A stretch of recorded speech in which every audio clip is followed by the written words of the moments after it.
Ride through the city like Brennan Schaub. I'm on a mission to get it all. Ride through the city like Brennan Schaub. If you ain't thick, please don't get involved. And now, Brandon Thick Boy Schaub.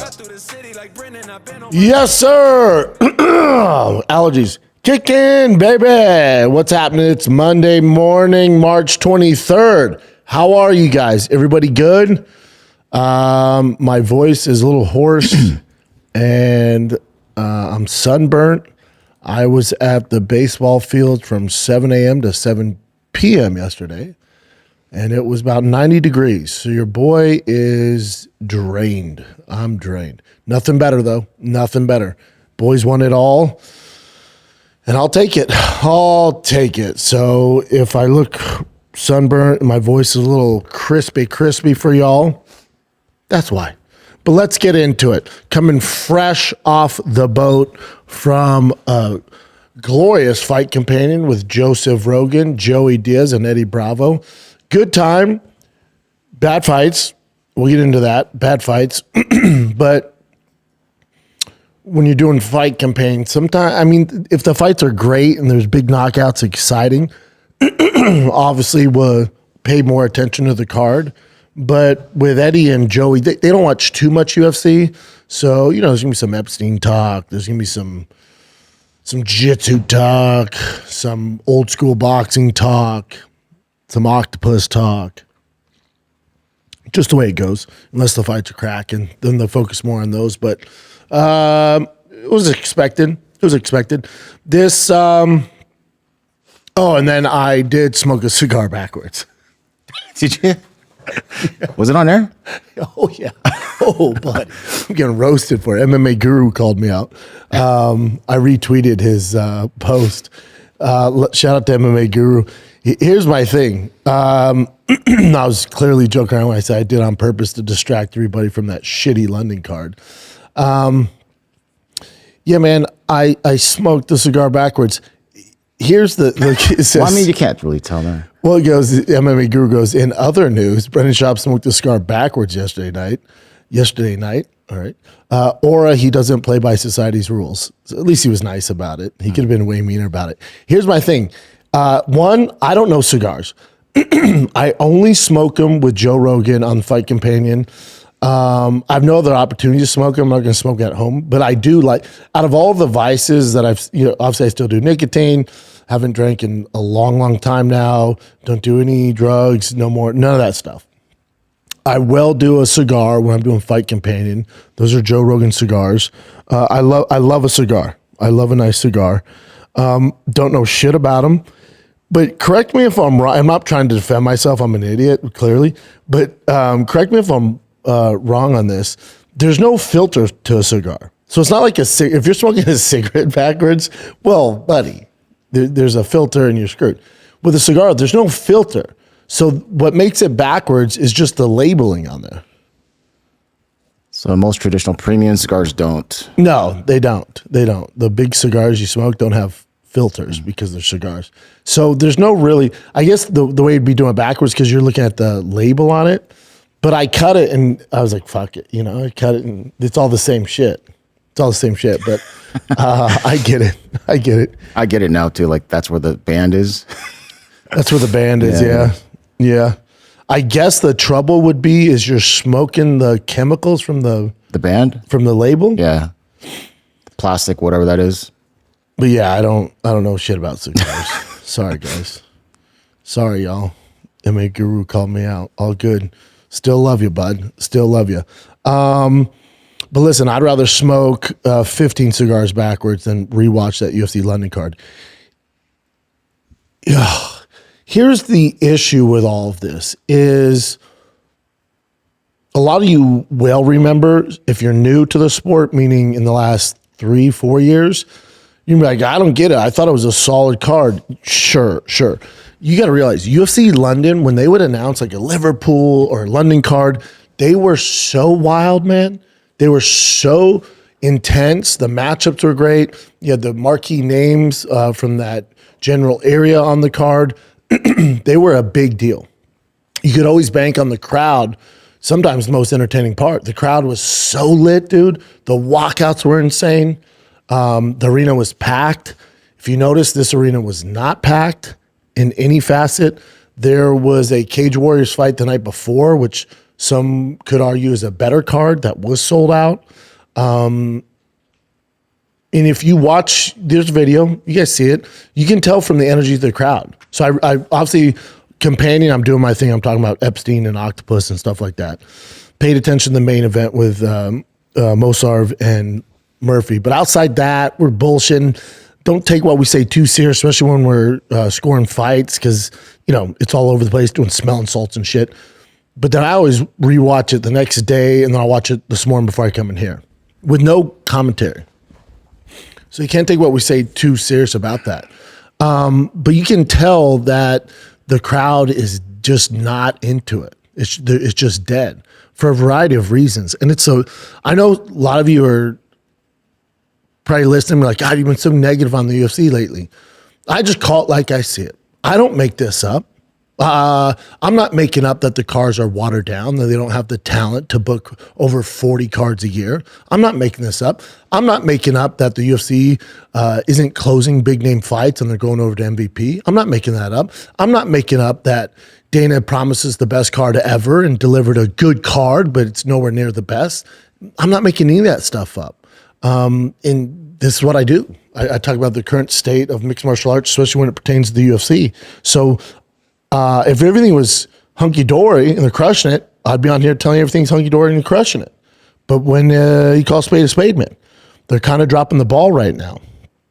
And this card represents that. And a lot of people that aren't in tune with where the UFC came from and how things were from the past, and when Dana was at the helm and focused and trying to crush everybody in his path, you don't realize how far off they have fallen from previous UFC London cards. That's the issue. So if you're out there, and I see the comments, some guy was like, man, I never thought I'd call Brendan Schaub a casual, but here we are. It's like,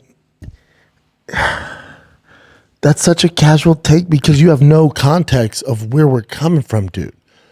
It's always weird to me when people stick up for the, how do you say it? When they stick up for the machine. That's always very strange to me. It's always very strange to me. This card's easy to nitpick and go through. I will say this. I said this on the Fight Companion. I said this on Friday's show. Probably said on Monday's show. I can't remember. When it comes to Michael Venom Page and Sam Peterson, I criticize the UFC a lot. I give them their flowers when it's due. That's this show, right? On the Companion and on my show on Friday, I told you this fight was going to suck because they're training partners. The reason I give you that perspective is because I've been in those exact shoes. I fought a training partner that knew me very well. I knew him very well. We had hours inside that cage together. Hours. We'd go to lunch. We'd be in cold tubs together. We'd be in hot tubs, saunas. You're talking about close, good friends that know each other very well. He knows my weaknesses. I know his. It doesn't make for a good fight. It just doesn't, never has. So when it comes to Michael Venom Page and Sam Patterson, that's an easy one to call because I've been there. And I've also criticized the UFC matchmakers for making this fight happen. Well, I got privy to some news from the most legit source involved with the UFC that said, hey, you got to tell Brendan to quit blaming us for this matchmaking of Michael Venom Page and Sam Patterson. Michael Venom Page asked for this fight. What? Oh, shit. Now, obviously, I get on here and I do my thing. I talk about this stuff and I criticize or give their flowers, stuff like that. And they know this. So I would love for Michael Venom Page to, and who knows, because it's dicey, right? They're friends, they're teammates. Behind closed door, maybe Michael Venom Page asked for this fight. And the matchmakers and my sources are telling me that, right? And they know I'm going to tell you guys this. That could be a play. That could be a move. They're playing chess and the rest of us playing checkers. That could be a move. It also might be the truth. It might be the truth. So that Michael Venom Page and Sam Patterson's fight, even if Michael Venom Page asked for that fight, you guys are the professionals. You are the tip of the spear matchmakers. You should be. That's up for debate, but we can have that conversation. But you should be. So if I don't know how it'd give away who my sources or the matchmakers. Either way, I would assume you know your job. Being a matchmaker, and if you have any context when it comes to the history of fighting, or if you have any fighting experience, when two teammates fight, if they know each other well, it's probably not going to be a great product. So even if if the fighter asks for that fight, you go, can't do it, man. In the history of the UFC and mixed martial arts, it's never good when teammates fight. We're not going to do it. So that's why I give a little pushback there where they're like, you got to quit saying, we forced Michael Venom Page to take this fight. He asked for it. And I went, whoa, he did? That's crazy. But also you granted him that wish. It's on both of you. That fight was horrendous. All right, let's take a little break from chatting all the Real Housewives of the UFC because, listen, we need to talk about this because it's kind of a big deal. Fabletics just dropped denim. That's right, real denim, not athleisure inspired. We're talking about real denim, actual structure, durable, premium feel denim. If you know Fabletics, you can think of them as performance gear, sure. Seeing them step into denim, that's a serious level up. They have millions of loyal members who trust their fit. So seeing them bring that same innovation into denim is super exciting. And this is a brand new drop, new styles, new washes, and sizes will not sit around forever. The only downside is great denim is the price. But because their launch, new VIPs unlock major savings on their first purchase. So trying this new denim right now makes a lot of sense. They sent your boy the baggy. That's what I'm wearing these days, the baggy, and they're absolutely unbelievable. I don't need a belt. The fit is the best denim I've ever gotten. Fabletics already has incredible deals, and I got an exclusive offer for you guys. Get $29 denim when you sign up as a VIP. Just head on over to fabletics.com/Schaub. Take a quick style quiz and be sure to select Schaub when prompted to unlock your offer. That's fabletics.com/Schaub. Enjoy the denim. Now, here's the part that actually shocked me. When I signed up as a new VIP with Fabletics, I got denim for 29 buckaroos, which honestly, it's unheard of for this level of quality. These don't feel like $29 jeans. From what I understand, this is a launch pricing. So I would grab it while it's still at that rate, kids. All right. This denim is built for comfort. They got you all straight, slim, baggy, even baggy utility, plus trucker jackets. They got it all. They have fantastic denim now at Fabletics. And also to support the UFC here as well with the matchmaking with Michael Venom Page. Michael Venom Page has a very certain style and set of skills that you want to highlight. If you look at the matchmaking that they've given him before this fight, they've done pretty fucking good. Where he has to take some accountability. The UFC has given him pretty proper matchups. They haven't given him any wrestlers like Kevin Holland, his first fight. Yeah. That's a good fucking fight, dude. Definitely. That's a great fight. Wasn't the best? Who's that on? Is that on the matchmakers? Is that on the UFC? It's an MVP. Machado Gary. Damn good. High level dude in the welterweight division. High level, probably fighting for the title next. Striking artist. Granted, doesn't finish a lot of guys, but still high level fight. Lost in a decision. So UFC's like, all right, well, let's dial it back a little. Share a bullet. Yep. Man, all that dude does is strike. All you do is strike. Let's go here. Decision. All right, man. Let's give him a guy who's a little more stiff, but reliable. You can light him up. Jerry Cannonier. Okay, man. Decision. Fuck. And then you ask for your teammate, Sam Patterson, in London. Okay, man, we're trying to play ball with you if that's what you want to do, but can we get a finish? You got it. One of the worst fights in UFC history. So who's at fault? Who's at fault? Is it the matchmakers? Is it the UFC brass? No. This is a Michael Venom Page problem. And I like Michael Venom Page. He's one of my favorite fighters, one of my favorite just overall personalities in the sport. Good dude. Getting a little older. but there's not much more the UFC can do. So, and he's kind of made his bed, right? Because now you have to lie, because you're very outspoken about UFC fighter pay, which, you know, I ride with, bud. I ride with it, Bubba. You know, that I'm with you. But I'm not fighting the UFC. And so there's no consequences for me. And then he comes out to Michael Jackson's They Don't Care About Us. Ooh, okay. And I would love to sit down with Mike Venom Page and ask him how he came to this conclusion. Is it just the fighter pay? Because, and do we know Michael Venom Page's salary? Can you look at his salary? Because I assume it's a pretty hefty sum. Because he's coming from Bellator, right? Big name. And usually the Bellator, he's definitely making 6 figures a fight. Now, is he worth more? Of course, but I'm just saying. It's just on Google, but I don't know.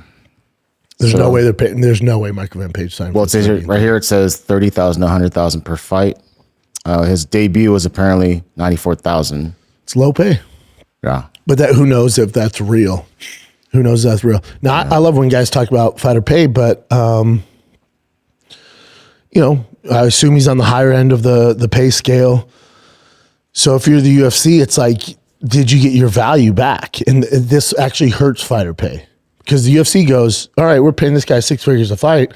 Do you think we've made money doing that? Mm-hmm.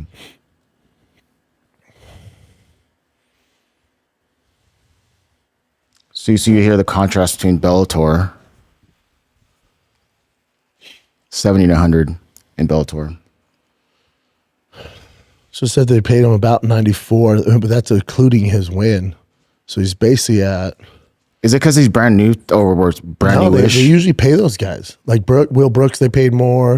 A lot of those guys that come over, they always get a little more. He's getting screwed all the way around then. Is he though? I mean, you're right. Now that we're looking at his fights, they did pair him up. You think they're selling Michael Venom Page fight kits? No, I'm saying you did say that they did pair him up with great fighters, so it still didn't work out. The matchups, and it's like, yeah, you know, but with Michael Venom Page, like there seems to be some sort of disconnect. The UFC gave him the matchups to highlight him and get him in a position where they can put him in these really big fights, especially as an exciting striker, and it's been pretty boring. And the problem with his style, and this happened to Wonderboy Thompson too. There's been another guy, Anderson Silva, had a few really boring fights. When they're uncomfortable, especially when they're with their unconventional movement, when they're uncomfortable and they're trigger shy, it can be a very, very boring fight. Mm. And that's what happened with Michael Venom Page. So now, he won, thank God. He won. The fans lost in that fight, but he won. He beat your training partner. And I think he might have won, because how many fights is this? Go back to his record? Yeah. So 1, 2, 3, 4, 5. I bet he has one fight. He probably signed a 6-fight deal. He has one more fight on his contract. One more fight. Mm. But you're doing the they don't really care about us. Again, should he be paid more? Yes. The issue is they don't really care about us. Buddy, I bet you they'd care if you starched Ian Machado Gary. I bet you they'd care if you fucking spinning fucking elbowed Share Bullet. I bet you they'd care a lot more if you absolutely destroyed Jared Cannonier. I bet you they'd care a lot more if you fucking went out there and did what you did to Cyborg and crushed Sam Patterson's skull. So a little bit, again, I'm with him, fighter pay, I'm with you. There has to be some accountability of why the UFC is not pushing you more. Since you've gotten to the UFC, it's been all decisions, not one exciting fight. Not a single one. So if UFC's kind of like, we're good, man. We're good. And this last one, his worst performance yet. He has one fight, I assume, on his contract. This is when it's like a married couple with kids is fighting and they're staying together for the kids. Like it's better if you guys just go your separate ways and stay cordial and be friends. Because when you guys badmouth each other, it just affects the kids. In this case, it affects the fans. We're the kids. We're the kids. You know? Yeah. So go your separate ways, still be cordial, still be buddies, but Michael Venom Page is going to flourish dating somebody else, And the UFC is going to keep on keeping on dating somebody else. You guys can be friends, but you got to go your separate ways. And for Mike Venom Page, he don't have a ton of fights left. He's older. There's going to be more, I think, opportunities, especially with his style, to match him up with guys outside the UFC, if that makes sense. So like an MVP, depending what they want to do long term, there's some fights for Michael Van Page, and he will be compensated like he wants to. So if I'm the UFC, I'm like, we're good, man. It didn't work. This is another Bellator one that really didn't work out. Was he successful in the UFC? Yes, just you could say that. He's 5-1 he's won 5 out of 6. That'd be successful under any measurements. But it's not what we were expecting. Mm-hmm. It's just not what we were expecting. What do you think about his statement right here?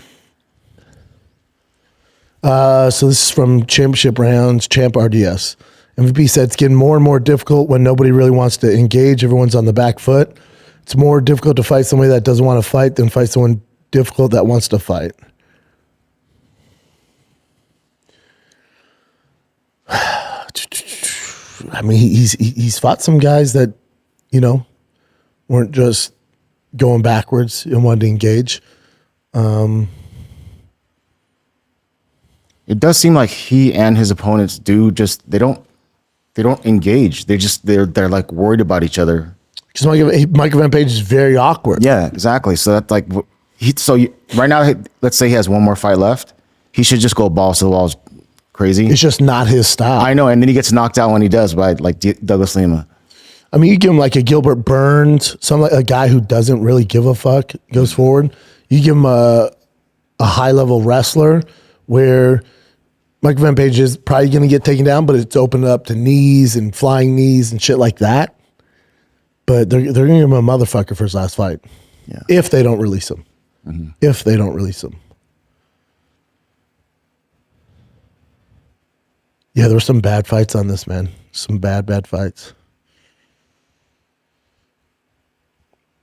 Luke Riley got the job done. Not going to blow anybody's hair back and say he's the next champ after that, but, first fight, get the job done. Co-main event's a little much, too much too soon, but I like Luke Riley. In the main event, which is the talk of the town for today, tomorrow it will not be. For the talk of the town is Movsar Evloev versus Lerone Murphy. So Bisping's getting a lot of flack, right? I haven't heard I don't listen to the commentating. If I'm watching with my family, I'll hear it, but I really don't take into consideration what they say. I'm good, I got this. But for people that aren't as balls deep into mixed martial arts, they need the commentary to understand what's going on, the ground, the score, and shit like that. I get it. So Bisping's taking flack for being biased, I assume, against Lerone Murphy. Okay. Which happened. He said he does believe that Lerone won. That's a horrible take. But I think a lot of people were saying that the only reason why they think it should have been a draw or potentially Lerone winning is because of the point taken away. Terrible take. You got to watch it without the commentating. Watch that fight. You're probably going to give Murphy one round, and it's either the first or second, depending on how you score, but you're not giving him both. That's wild. You're also a little bit in shock that Movsar is keeping it standing the whole time. And so that throws you off, and you assume when it's on the feet that Lerone has such an advantage and he's going to knock him out. You're waiting for the knockout, and because it's striking, and that's Lerone Murphy's main attribute in mixed martial arts is striking, you assume he's the much better striker. So you're kind of weighing the rounds that are on the feet more for Murphy, but it was pretty close. The first 2 rounds could go either way. You don't give both to Murphy. So just play this game with me. Let's say you can't give them both. That's not real. Look at the numbers. You can't give them both. So let's say you give Murphy either round 1 or 2. Where the fuck would you find the other rounds to score for him? 3, 4, and 5. Which one of those would you give to Murphy? Come on. 4 and 5 is not even fucking remotely close with the takedowns. It's not even up for debate. So that's 2 for Ivalov. That's 2 guaranteed 4 and 5. 3, you might say, well, Murphy was doing good on the feet. Yeah, but the most inflicted damage done was at the end of the round. They're going to give that to Mosar. Mm-hmm. But he lost a point for kicking him in the nuts. So that's a draw. That round would be a draw, right? That round's even. So 1 or 2, you can give one of those to Murphy. Go ahead. I'll give you 1. There's argument you could give both to Mosar, but we'll give 1 to Murphy. You give 1 to him.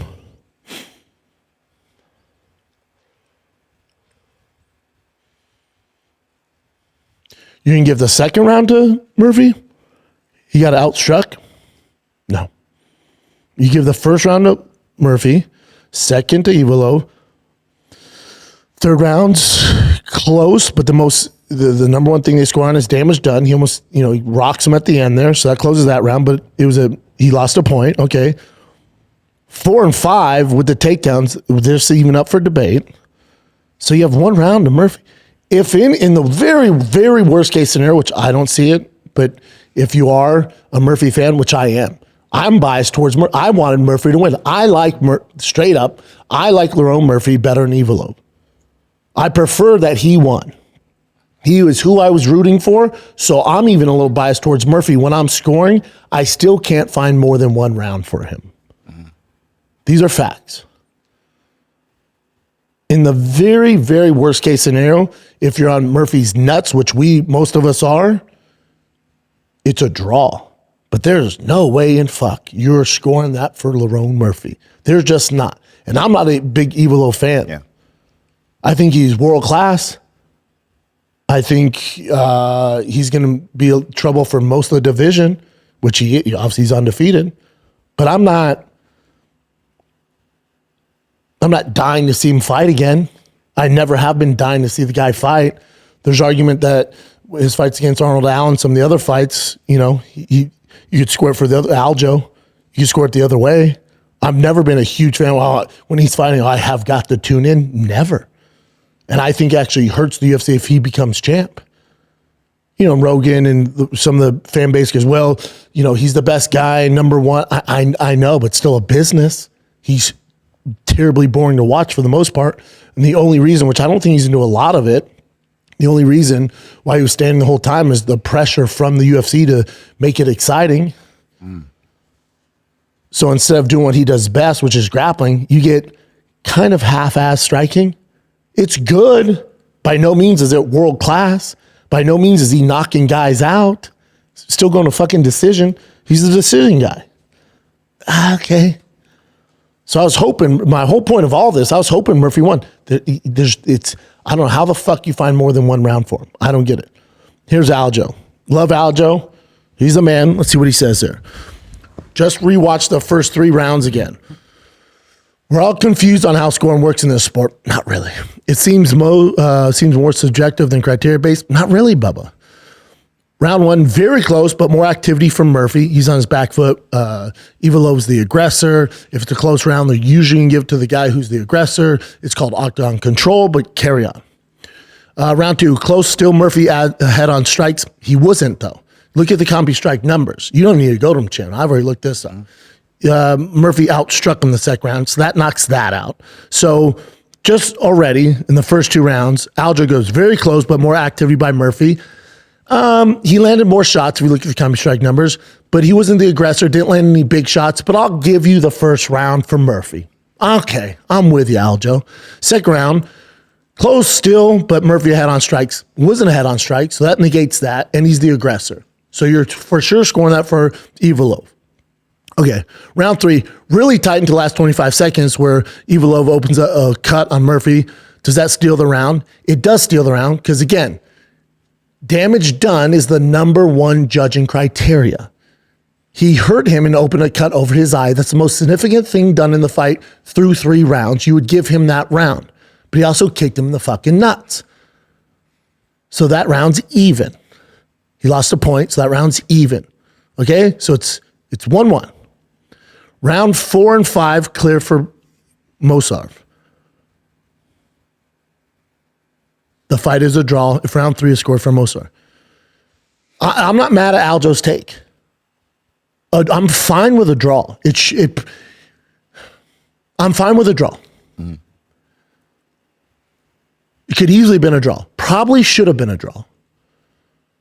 But there's no way, and clearly me and Aljo are going for Murphy. There's no way you have Murphy winning that fight. That's not real, y'all. That's not based off the scoring criteria. Take my bias and Sterling's and Bisping's bias out of it. There's no way you're finding fucking 3 rounds for Murphy. It's just not real. And we all want it so bad. We're trying to find it, and you can't. I've watched this fight 3 times now. You can't find it. You can't find it. So without just saying a draw, I didn't know he was going to say that. That's fine. That's fine. But if you understand what the way they judge fights with octagon control, damage done's number 1, y'all. Number 1. Number 1 thing they look for. So that 3rd round, it's not even close.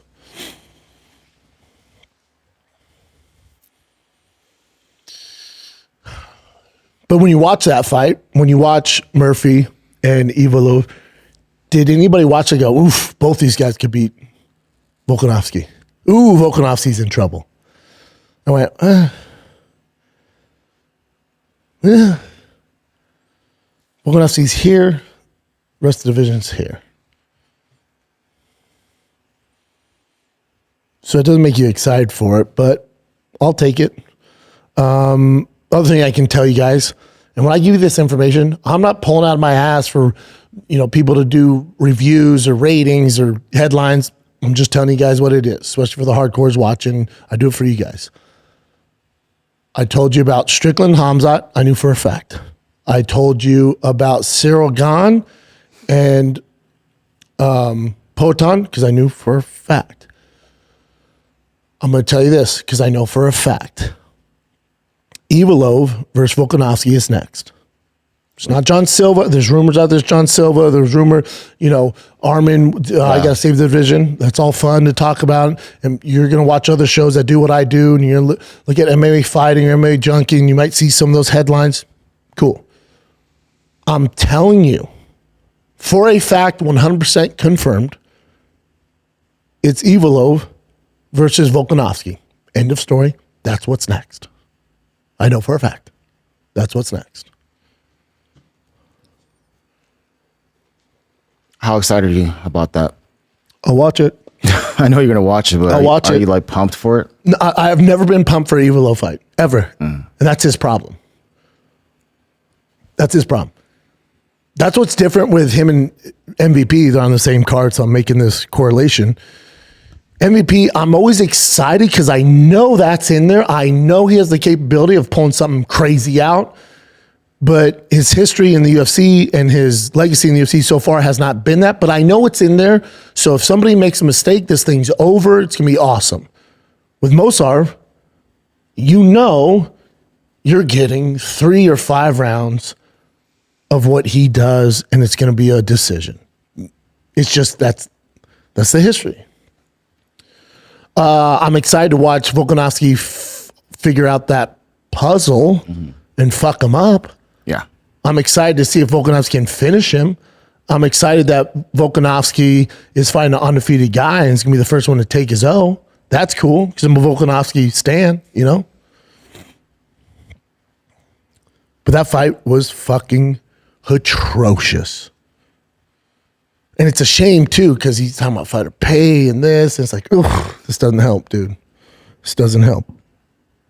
I do honestly think Volk will make that fight awesome. It's going to bring out the best in Mosar, right? Like bring out the absolute dog. Depends what version of Volk we get. That's the other thing. When I tell you guys like, I think Volkanovski's going to beat him, or I think Joe asked me, or Eddie asked me, Nate Diaz and Mike Perry, how do you think that's going to go? I'm like, it's tough for me to make a prediction because I don't know what version we're getting.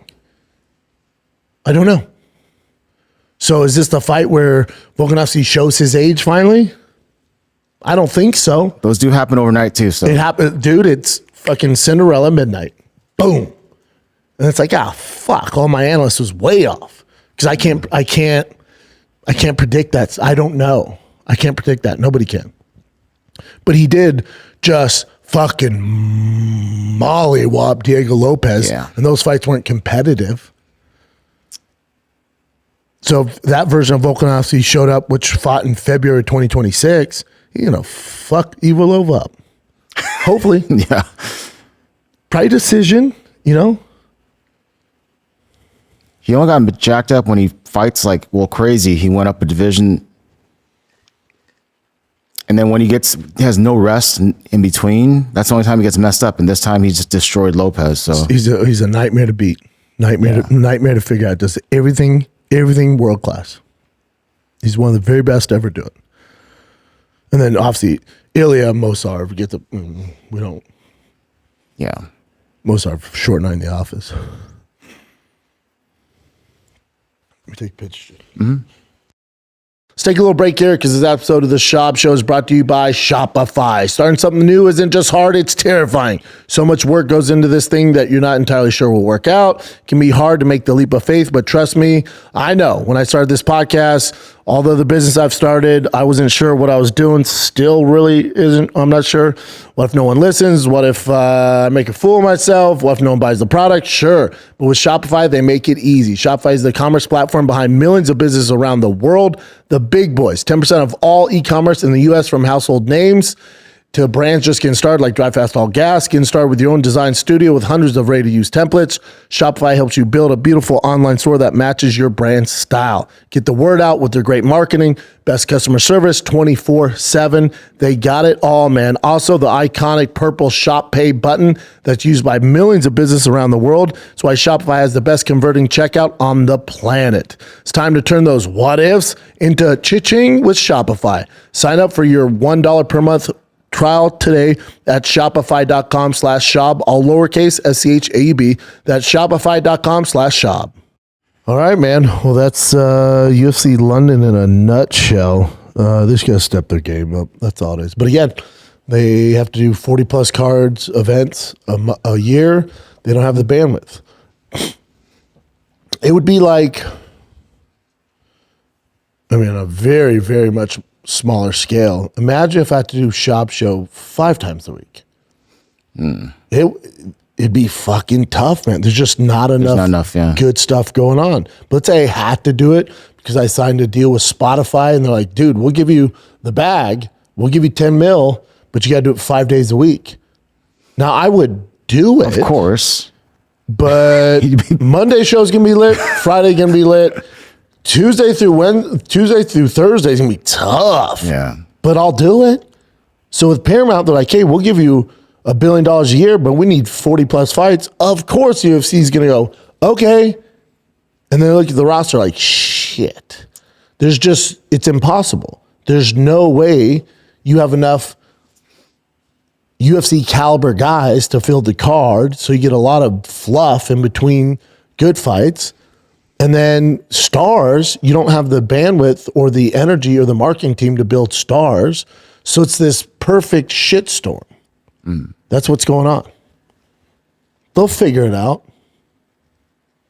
Yeah, it's pretty brand new, so.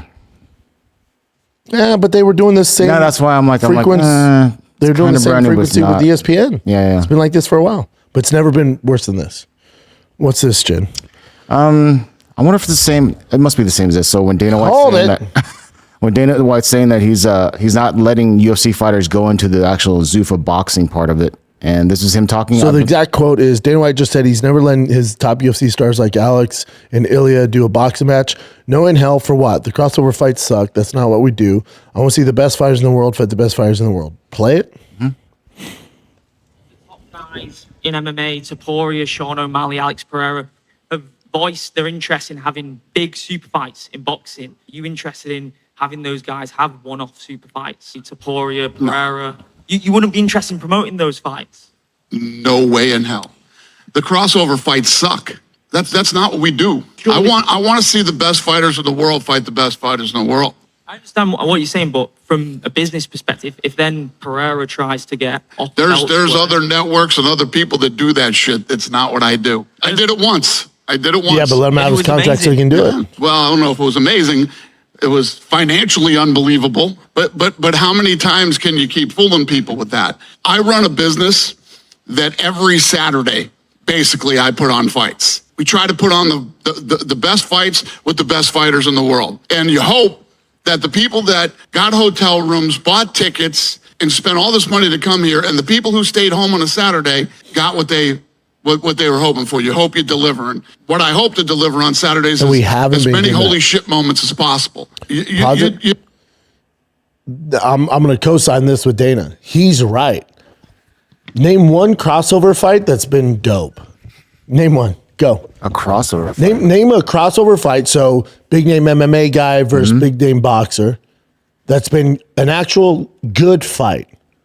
The closest, obviously, is the biggest one with Conor and Mayweather. That fight wasn't close. No, I'm saying the closest to a big actual fight that was decent. That Because fight- Conor did win It's not. a few rounds. To Dana's point, it's good financially, it's good for numbers, it's good for views. As far as pure fighting goes, they've all been trash, except for one. What? Francis Tyson Fury. Oh, yeah. So, okay, never mind. That's the number one, without a doubt. That would be That's as most far as competitive Yeah, goes. yeah. But in general, to Dana's point, and he's 1,000% correct on this, the crossover fights are dog shit. As far as real fighting goes, as far as good world-class competition, pure as fuck fighting goes, the crossovers are horrendous. He's right. Yeah. They're not good.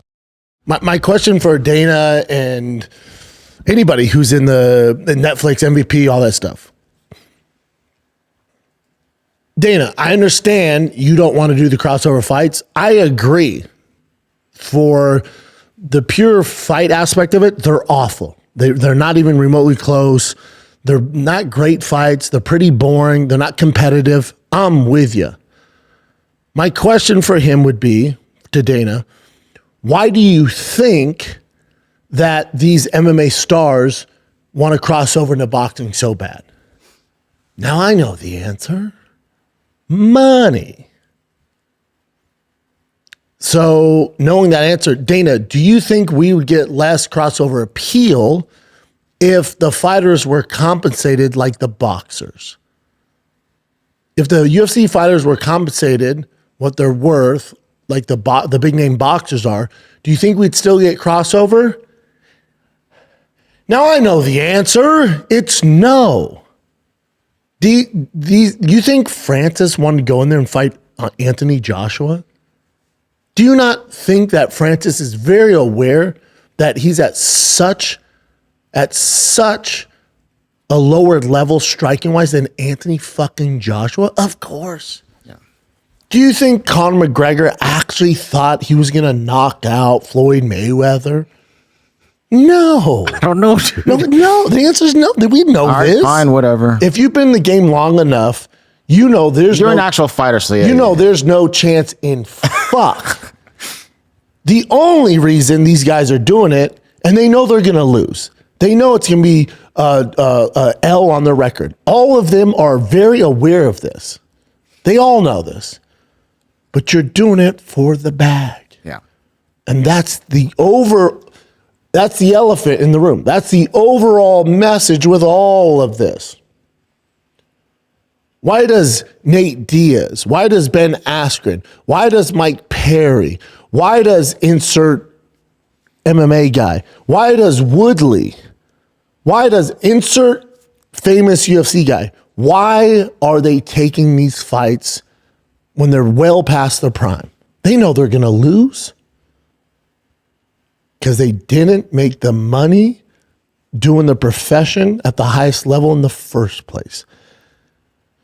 So as much as Dana hates these crossover fights, the reason why these crossover fights are happening is because they're not compensated. Now, some NFL and MLB and NBA players are knuckleheads with their money, and I get it. But you don't see a ton of NFL guys doing crazy shit after they retire. You don't see a ton of MLB guys doing crazy shit after they retire. Not a ton, but some. There's some outliers who are bad with their money. But the majority of them you don't see. Never, because they have money. They don't need to do it. The reason why every UFC guy talks shit to a boxer and tries to get those fights is solely for money, so they're comfortable for the rest of their lives, because they're not making it fighting at the highest level in the world. It is a byproduct of not being compensated what you're worth. And there's only one reason we're getting these crossover fights that Dana hates, because you're not paying the fighters. This issue started with Dana. So as much as he hates it, this is a byproduct of you not compensating these higher, bigger name fighters that fought in the UFC for a number of years. That's how we got here. So hate as much as you want, it's basically your fault. What else you got, Jim? Real quick on this. So when he says crossover fights, we're thinking like MMA fighters fighting actual boxers, right? But then what about the whole Dustin Poirier saying he wanted to box Nate Diaz? So it's just two MMA fighters that want to do the boxing I'm with Dana on this side. too. That's not high level boxing. That's not obviously. So if Dana, we're not the best. Also, he's trying to get his foot in the actual boxing world. If Dana were to entertain Dustin Poirier, Nate Diaz, the boxing world's like, get the fuck out of here. And we would like it for the most part. Like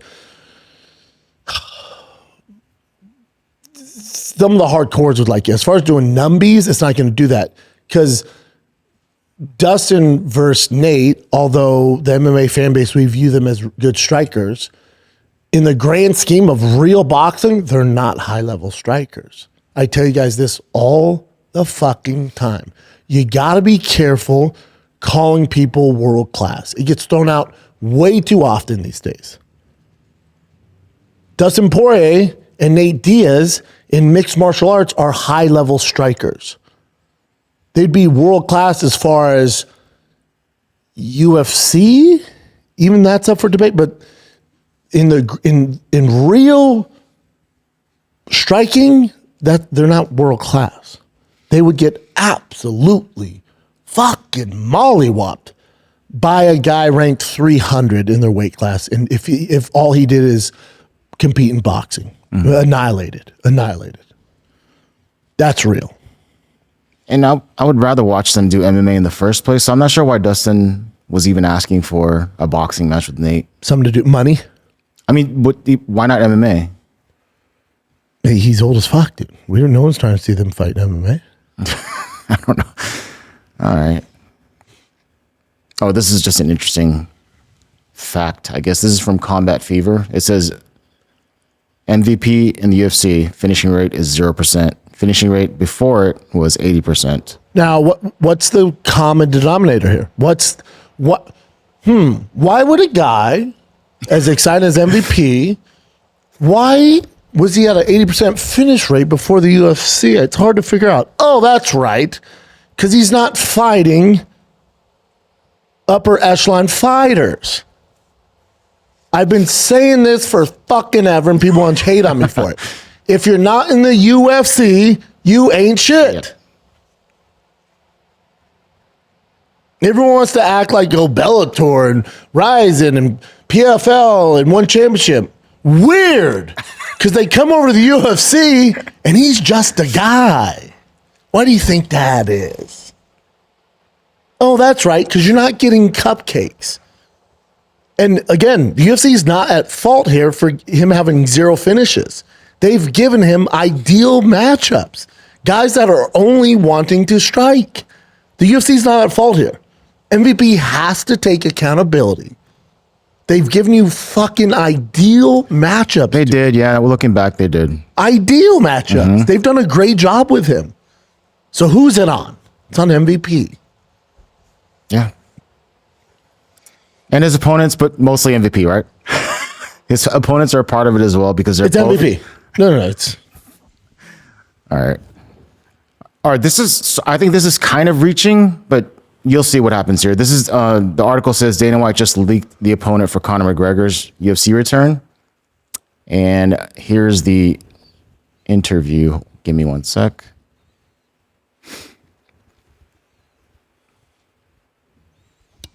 News about Conor coming back. Now we got Conor and Ian Gary from Ireland. Are you looking at a Dublin card anytime soon? Are we coming back to Ireland soon? Yeah, it's a great question. Pause it. Definitely not. Why does the guy speaking English have an English translator? That was I was hoping you'd notice that. It was so funny, but he did that. He did translate. Because, I mean, sometimes the accent's a little thick. They're not that hard. It wasn't bad, yeah. They speak fucking English. Just funny. Yeah, it was pretty funny. Not with those fights. But yes, I mean, I love Ireland too. So love to go back to Dublin, do a show there. And we're definitely taking Zuffa Boxing to Ireland too. But the Conor Gary fight won't be in Ireland. So news about Conor coming back. Whoa. I mean, did he just say like the Conor and the Gary, like, you know, both Say of them? Conor and Gary fight. But he did say Conor Gary fight, yeah. Yes. Which is an amazing fight. If they did actually Conor and do that'd be insane. But didn't he just say could it not be He said just he didn't say Conor and Gary. He said Conor Gary. I know, but if he's just talking like the Conor I and don't Gary, know, yeah. dude. He said the Conor Gary fight. He didn't say Conor and Gary won't fight in Ireland. He said the Conor Gary fight won't happen in Ireland. If that was a slip, then that's an actual real slip. Love it. If that's legit. That'd be a fun fight. Let's take a little break here. This episode of The Shop Show is brought to you by Quince. Quince has everyday essentials I love with quality that actually lasts. Lightweight cashmere sweaters, short sleeve Mongolian cashmere polos, linen bottoms, shorts, tees, 100% Pima cotton, European jersey linen. These are the versatile pieces that make your wardrobe actually work season to season. All right, cashmere is 100% Mongolian. Same stuff luxury brands use. All right, their clothing is rated between 4.5 to 5 stars by thousands of people wearing it every single day. Yeah, Quince sent me a jacket. It's a real thin jacket. I wear at my son's travel ball games. I'm there all the time. Whether it's hot, cold, your boy's good thanks to the Quince jacket. It's my favorite jacket. I cannot stop wearing it. They got you guys. So right now, quince.com/shop for free shipping. That's 365-day returns. That's a full year to build your wardrobe and love it. And you will. Now available in Canada too. Don't settle for clothes that don't last. Go to quince.com/shop for free shipping, 365-day returns. Quince.com/shop. My favorite. All right, by the way, this is Ian saying he's waiting for a phone call.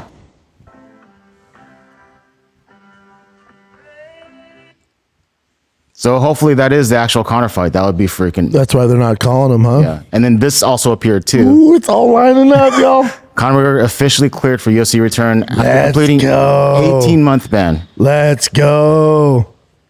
So, I mean, it's heading in that direction, I guess. Mm-hmm. And this one, what do you think? This is also during the press conference. Patty Pimblett was there. And then, hold on. Just got to refresh. And Dana White talking to Patty here. You're going to fight again. Hopefully International Fight Week. All right, there you go. Does that sound good to you? Yeah. Work? Whenever he wants to fight. We'd love to have him back. When are you going to fight again? Hopefully International Fight Week. So he's targeting international fight. What? He's looking big right now. Dude, I don't get how he gets this I would way. still do Patty Conor. Dude, either one would be awesome. Either one would cook you. incredibly awesome.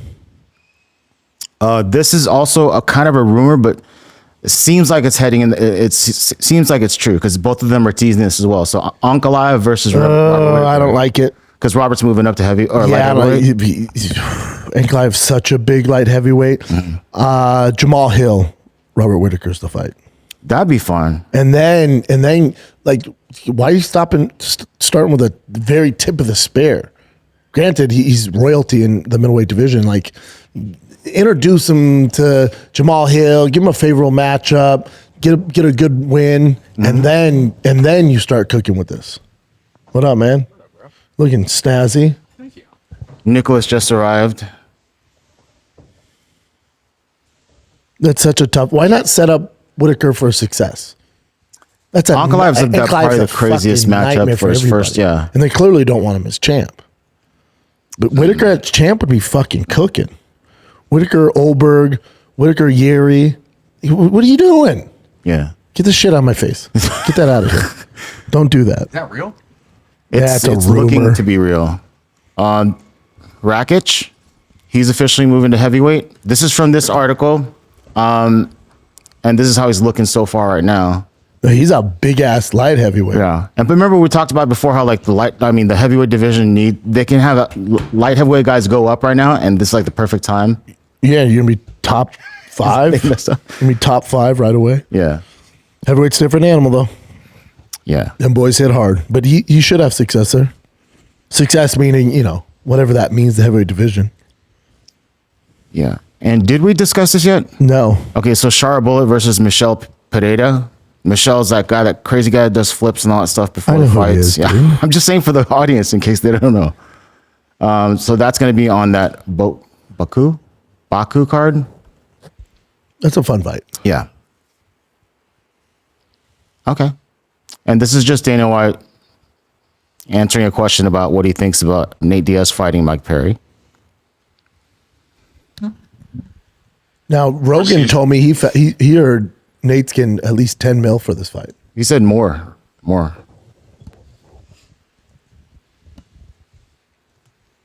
With Nate about bringing him back to the UFC, and what was your reaction when you found out that he'd signed to the MVP to fight on that card? Nate signed to fight under the Gina Carano Ronda fight. Have you had a conversation with him about bringing him back to the UFC before that all thing happened? Yeah, he came in and met with me a couple weeks ago. We had a good time, and I think Nate just got an offer he couldn't refuse. I haven't talked to him since then, but yeah, no, I'm happy for him. Does that now rule out him coming back to the UFC now that he's done that? Is he coming back? Is that an issue for him to then come back to the UFC? Now I get why they have translators. I don't know. Let him do his thing, and then let's see how the fight plays out, and we'll see what happens. That means no. That seems super He's nice and damaged cordial. goods to Dana. Oh, Yeah, really? He's damaged goods, yeah. Okay. He seemed like pretty cool about it though. When Irish people talk, there should be subtitles underneath them while they talk. Yeah, it's tough. Now I get it. But when the Australians talk, do we really need a fucking translator? Hey, man, what's going on here? But Darren Till's, what is it? I forgot what they are. Scouse? That's hard to freaking get, man. That's his tough, Reddit dude. user shares their disaster experience of UFC London meet. Yeah, and greet. this is a bummer here. I don't know if it's that true or not, but they're saying there's a meet and greet with Rob, and Rob there's hundreds of people out there, and Rob just at some point 20 people. He's like, I don't want to do it anymore. Here's one instance. Says today there was a meet and greet in London for Marab between 6 and 7, arranged by the UFC. We all waited from 4:30 only to be told at 6:45 that he was no longer interested in seeing more fans. Bear in mind, he only took photos of maybe 20 people out of 200. UFC is going through a rough patch these days. This isn't helping the reputation. That has nothing to do with the UFC. No. Hey, man, you got to be there from 6 to 7. Maybe he had something come up. Maybe he wasn't feeling it. That's in the UFC. That's Marab. Probably burnt out. Always. You've done signings and stuff, pictures before too, right? Yeah. So if there's I can't imagine it's going to be insane to have 100, 200 people doing it, but are Then you don't still? do it. Yeah, so you're still going to Don't agree fulfill to it, right? Yeah. Yeah, fucking, what are you doing? Yeah. Especially Marab. It's like, dude, enjoy this time. And this is cool to see too. Michael Bisping arranged a run for the UFC fans in London, and there's a gazillion people that showed up for it. Oh yeah, Bisping's royalty out there. We got usually. Look at the sunny day. Watch out for the traffic, guys.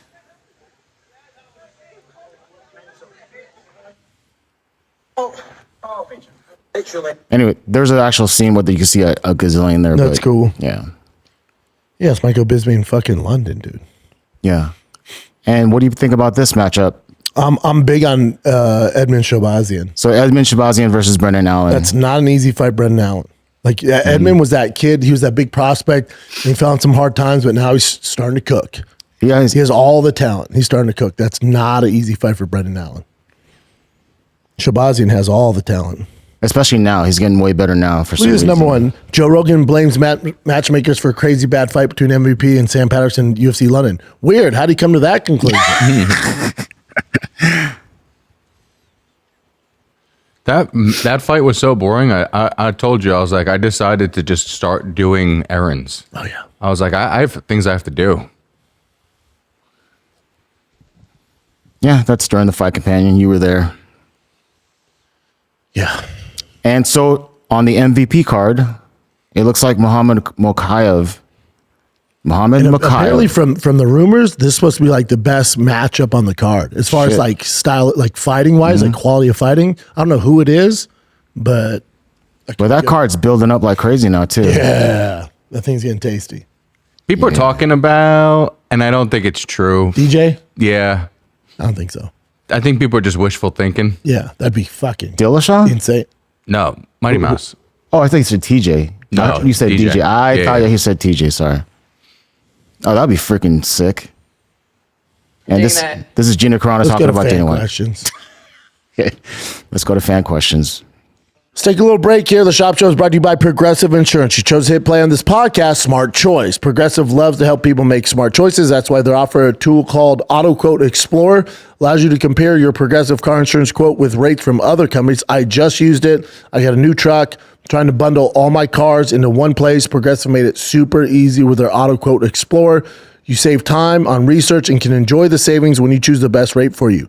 Give it a try after this episode at Progressive.com. Progressive Casualty Insurance Company affiliates, not available in all situations. Prices vary based on how you buy. Pluto TV has thousands of free movies and TV shows. You swear? If I'm lying, I'm dying. This is the mindset. Free. This is the mantra. Free. This is the mindset. With movies like Titanic, Dreamgirls, and Gladiator. Are you not entertained? And TV shows like Survivor, SpongeBob SquarePants, The Fairly Odd Parents, and Ghosts. Pluto TV is always free. Huzzah! Pluto TV. Stream now, pay never. If DJ fought him, I'd smoke a cigar backwards. We just saw that right now, too. I alluded to it to start the show. I was like, Did you talk about it? Yeah, I don't know cigars, man. But there's also no filter, so you can smoke them either way you want, man. I think so, yeah. I think the downside is with the labels, like you're smoking the chemicals. So it's really only hurting me. What people don't know is you drove home in reverse after. Oh, yeah. That whole day was in reverse. Chase fan questions. Thank you guys for submitting these. The Chase Fuller. Oh, that is it. How about the Pink Panther getting custom shorts for his debut, and then in the gate for his debut? How about the Pink Panther getting custom shorts for his debut and getting beat up? Should custom shorts be? Oh, sorry, earned. Jesus Christ! I was gonna go to that picture. How about the Pink Panther? Fuck's sakes, dude. How about the Pink Panther getting custom shorts for his debut? Should custom shorts be earned? No, I think more guys should have custom shorts. I think everyone should get custom shorts. I think from the very jump, with your first fight or your 20th fight, you can have custom shorts, because the more creative and more identity these fighters can have, and then maybe get profit off selling those shorts to the public, the better. The more freedom and creativity you give the fighters, the better, because they've taken that away with the Venom deal and all that stuff. So custom shorts for their fights, it should be for everybody, not just the legends. What else you got, Jen? Okay. That was your thing back in the day too, like having the fighters be able to wear their own and make their own money. Yeah, it's cool. Matt Morajarj Jr. Do you think the UFC could lessen the fighter pay conversation if they let the fighters have sponsors on their shorts again? Same. I was literally just thinking that. What'd you say? I was literally just thinking that from that last question. No, because the issue is, and this is where we're at. It's crazy we're even having this conversation. The issue is the UFC is making so much profit, the fighters should be getting a share of their profits. By doing this, the UFC is still crushing in their profits. The fighters should be able to do both. The answer to this is they should be compensated what they're worth. Right now they're getting paid about 18%. Let's say you bump it up to 25, 30%, but you also let them have their own fucking sponsors. But we're so trained to bow down to the UFC brass that we're like, man, don't you think it'd be cool and they can make more money if they at least had sponsors on the shorts? Yes, but they should also be fucking compensated. Both. The answer is both. Buddy.cf. Schaub, you never got offered to work for the UFC? I think you would be the best matchmaker and maybe work for Netflix. Get in there, Bubba. Yeah, I told you, no one's knocking on my door to work for the UFC. I think I burned that bridge. I'd love to work for them. I don't know where I'd fit into things, but I'd take that job in a heartbeat. Matchmaking, I could do the main card, but I'd have to delegate the undercard to somebody else. It's a lot goes into it, but the main fighters, the main cards, yeah, I'd crush that. I mean, you say that now, but also if you actually, if it was your job, I think you would actually study the prelims and be like, 100%. Oh, like, but it's a fun gig too, because you're basically kind of like a scout for the NFL, where you're watching the college players. So you're watching fighters on Cage Warriors, watching Ryzen, you're watching PFL, you're watching all the fighting, which I do anyway. And then you're signing these guys, but you know their style from those days and getting the right matchups. It'd be sick. Yeah. Shit. Cody James? Cody _James _ not sure. With all the MVP promotional editions, if you were offered to come back for one more, who's the one fight you would consider returning to the ring? Jesus Christ. We want numbies, and you give them time. Cain Velasquez. Cain? Because I think you'd be surprised. Wait, they're saying if you were to fight one more guy? Yeah. You want to fight Cain Velasquez? Yeah. Damn. Fresh out of prison. I guess if there was ever a time now. Yeah, that's what I'm saying. Then I'd beat him. I'd go, not surprised, motherfuckers. And look at Rogan like. Would you fight Francis? If you gave me enough time, I would. No Would you? testing too. Oh yeah. Oh, you said no testing too, though? Yeah. Okay. You're just going to take Anadrol for a year straight? Tren? Oh, bro. Oh, EPO. I'd be so sucked up to the gills. Pure myrrh. Something. Even though the matchup was the main problem, but by round 3, do you think MVP should go all out for a KO? No, he won't have to listen to the backlash. Or do you think the risk is not worth the reward? Just scrape by with the wins is enough. Yeah, he's playing it safe. It's also his dance partners too, so it's like the perfect storm. He's a tough one. I think they need to match him up with a guy like a Gilbert Burns, somebody that will go forward and play the game. You know what he needs? He needs the equivalent of the Michael Chandler there, because like he said right after the fight, I don't know if you watched him. No, I watched it, but also Michael Chandler's a great man. Michael, you're telling me you want to watch Michael Chandler MVP? I'd love to watch that. That's because you need someone. There's matchups they can give him where there's guys who will definitely entertain his stand-up. Michael Chandler, Gilbert Burns, there's guys that will fuck around and find out. A lot of people, I mean, right after his fight, he was literally saying, he's like, everybody who fights me is just staying on the back foot because they're afraid to actually engage. Yeah. If you have someone who's ready for fireworks, that's going to be a fucking awesome fight. And Chandler, him would be an amazing fight. Should have done that at the White House. Yeah. Should probably wrap there, Chin. Yeah, that sounds good. All right, kids, that's it. I love you guys. Thanks for submitting your questions. We'll do it all again on Thursday. I'll post them. It's on my IG story. You DM me the questions. I go through all of them. I pick out a bunch of them, and then we do it on the show. All right, so thank you for making the show what it is. Thanks for watching. Love you guys. Enjoy the fights this weekend. We will break down Izzy versus Piper this Friday. All right, love you guys. Till next time, I'm out.